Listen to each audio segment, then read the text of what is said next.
ಹಾಂ, ಒಂದು ಮಾದರಿ ಹಾಕಿ ನೋಡಿ ಮಾಡ್ರಿ. ಮಾಡ್ರಿ.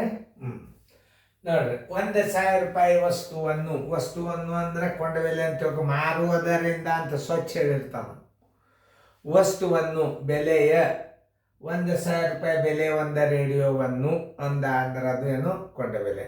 ಮಾರುವುದರಿಂದ 1,000 ರೂಪಾಯಿಗೆ ಒಂದು ವಸ್ತುವನ್ನು ಮಾರುವುದರಿಂದ 120 ಹಾನಿ ಆಯಿತು. ಮಾರುವುದರಿಂದ ಅಂದಿದ್ದ ಅಂದ್ರೆ ಮಾರಾಟ ಮಾಡಿದಾಗ ಮಾರುವುದರಿಂದ ಹಿಂಗೆ ಏನಾರೆ ಪದವನ್ನು ಉಪಯೋಗ ಮಾಡಿದ್ರೆ ಅದು ಮಾರಾಟದ ಬೆಲೆ ಆಗ್ತದೆ. ಆದರೆ ಈಗ 1 ರೂಪಾಯಿ ವಸ್ತುವನ್ನು ಅಂದ ಕೊಂಡಬೆಲೆ. ಕೊಂಡಬೆಲೆ ಬರೋಬ್ಬರಿ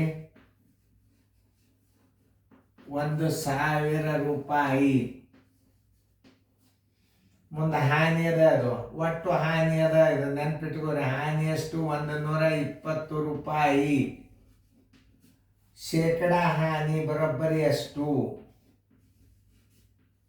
ಶೇಕಡ ಹಾನಿ ಬರೋಬ್ಬರಿ ಎಷ್ಟು? ಶೇಕಡ ಹಾನಿ ಬರೋಬ್ಬರಿ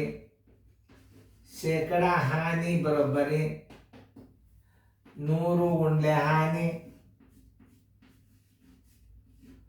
ಸರ್ವಾಸ್ ಬಾಗಿಲೆ ಕೊಂಡಬೆಲೆ.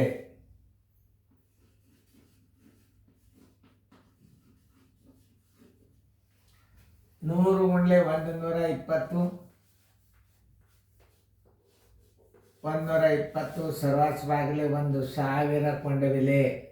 ಈ 0 ಹೊತ್ತು ಇದು ಹೊತ್ತು, ಇದು ಹೋಯ್ತು ಇದು ಹೋಯ್ತು, ಇದು ಹೋಯ್ತು ಇದು ಹೋಯ್ತು. ಬರೋಬ್ಬರಿ ಶೇಕಡ 12 ಹಾನಿ.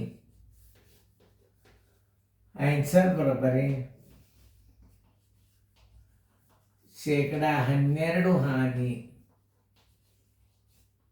ಉತ್ತರ ಸಂಖ್ಯೆ ಎಲ್ಲದ ನೋಡ್ರಿ, ಉತ್ತರ ಸಂಖ್ಯೆ ಡಿಗೆ ನೀವು ಕರೆಕ್ಟಾಗಿ ಹಾಕಿಬಿಡ್ರಿ. ಆದಷ್ಟು ಬೇಗನೆ ಲಾಭ ಲೆಕ್ಕಗಳು ಮುಗಿತಾವ, ಮುಂದೆ ಶೇಕಡ ಬರ್ತಾವೆ.